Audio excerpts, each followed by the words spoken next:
Good morning, dear student. Today I teach you chapter number 1, class 10, chemical reaction and its equation. In this chapter, इस chapter में हम पहले ही different type of reaction read कर चुके हैं. आज हम करेंगे effect of oxidation in daily life. Corrosion, first point है corrosion. When a metal is exposed to substance such as moisture, air, water, acid, etc. For some time, a layer of oxide is termed which weaken the metal. Hence, metal said to be corrode, जिसकी वजह से metal खराब हो जाती है, corrode हो जाती है, तो अपनी क्षमता को ख़त्म कर देते हैं.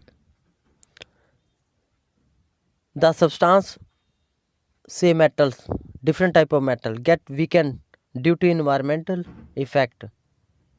इन्वायरमेंट इफेक्ट की वजह से कुछ मेटल खराब हो जाती हैं. The process known as corrosion. It causes lot of losses to iron, railing, bridge, car, ship, body etcetera. ये सभी खराब हो जाते हैं ड्यू टू एनवायरमेंटल इफेक्ट, जिसको हम कोरिजन बोलते हैं. For example, rusting of iron, black coating on silver, green coating on copper. जिस प्रकार लोहे के ऊपर एक ब्राउन कलर की परत चढ़ जाती है अगर हम लोहे को कुछ समय के लिए ओपन एनवायरनमेंट में रखते हैं, जिससे वो धीरे धीरे खराब हो जाता है और ऑक्सीजन और मॉइस्चर के साथ रिएक्ट करके अपर बॉडी के ऊपर एक लेयर बना लेता है.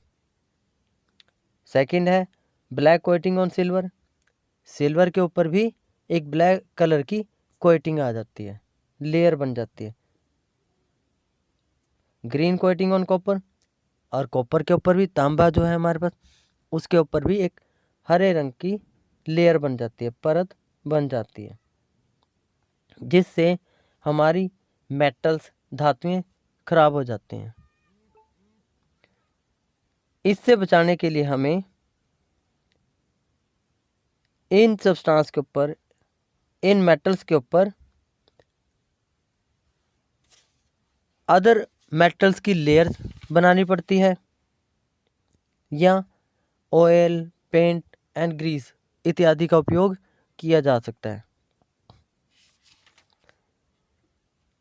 क्योंकि ये ऑक्सीजन के साथ रिएक्शन करके उसको ख़राब कर देते हैं, जो हमारे यूज के लिए नहीं रह जाते. अगर बात करें कि किस किस चीज़ का इफ़ेक्ट पड़ता है इनके ऊपर, तो हम कर सकते हैं. Nature of metal reactive, less reactive, inert होती हैं. Air, oxygen and pollutant gases like sulphur oxide and nitrogen oxide, presence of moisture and humidity, इन सभी का इफ़ेक्ट पड़ता है हमारी मेटल्स के ऊपर.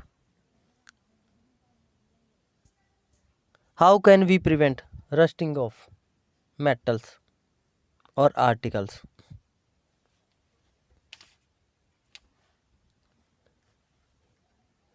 हम इसको कैसे प्रिवेंट कर सकते हैं? For example, 1,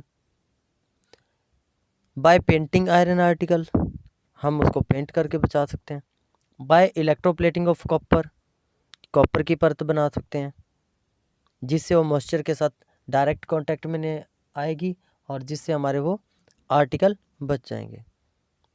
bye galvanization, layering of iron with zinc, iron और जिंक को मिलाकर लेयर बना दी जाती है आर्टिकल के ऊपर.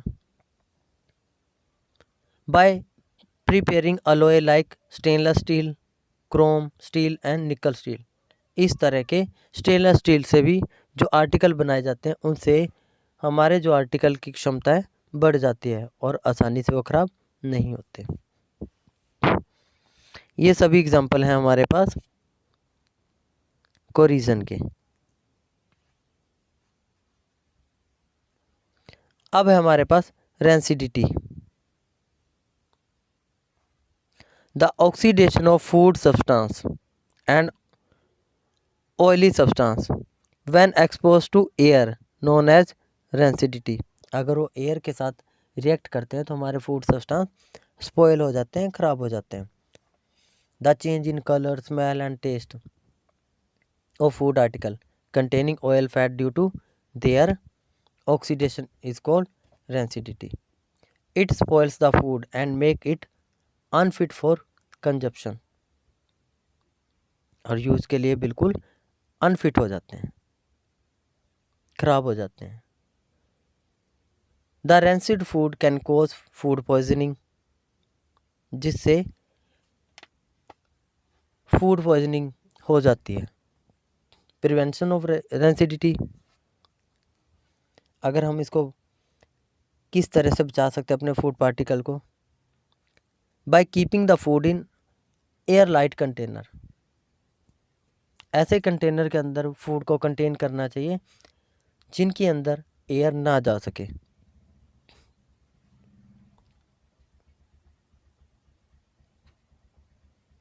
सेकंड है हमारे पास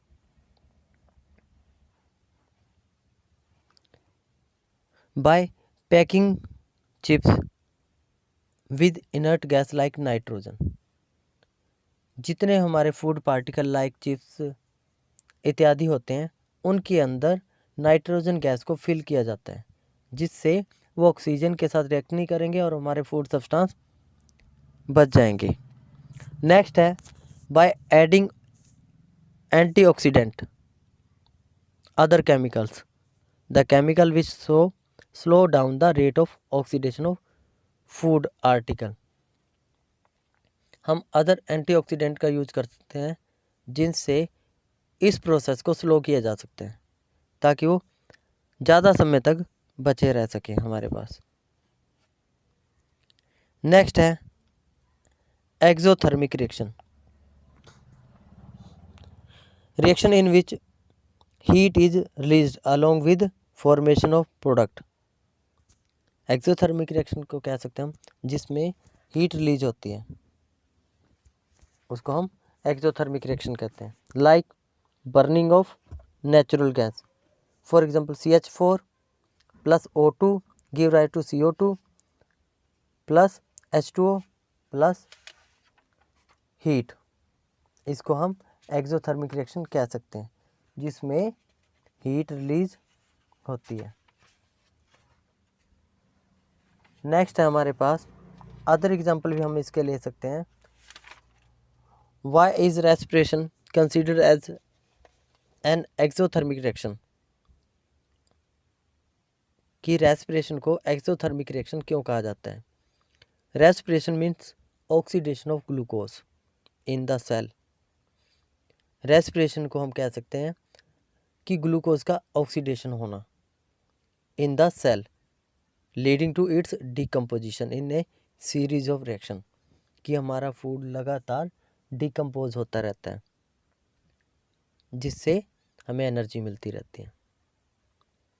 it's decomposition in a series of reaction carried out by enzymes, जो एंजाइम्स की हेल्प से होती हैं, present in the cell like mitochondria. Mitochondria के अंदर ग्लूकोज है with the presence of oxygen. Glucose decompose होता है सिंपलर वन में C6H12O6 plus 6O2.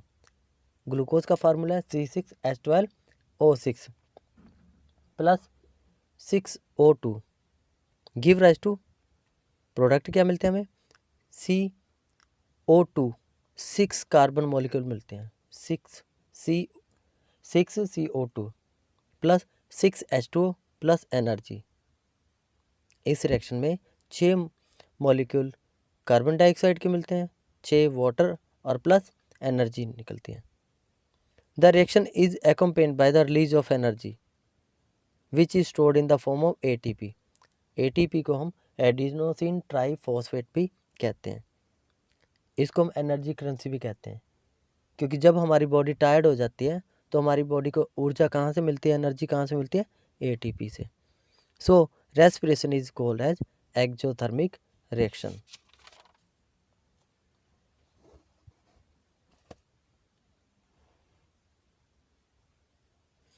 Endothermic reaction, the reaction in which require energy in the form of heat। Endothermic reaction में heat की जरूरत होती है किसी भी रिएक्शन को प्रोसीड करने के लिए। Heat, light and electricity call endothermic reaction. For example, simple example ले सकते हैं, nitrogen plus oxygen give rise to plus heat, these give rise to 2NO। Other example ले सकते हैं वाटर का। अगर हम वाटर में से इलेक्ट्रिसिटी पास आउट करते हैं तो वाटर ब्रेक डाउन हो जाता है हाइड्रोजन प्लस ऑक्सीजन गैस में, 2H2 प्लस O2।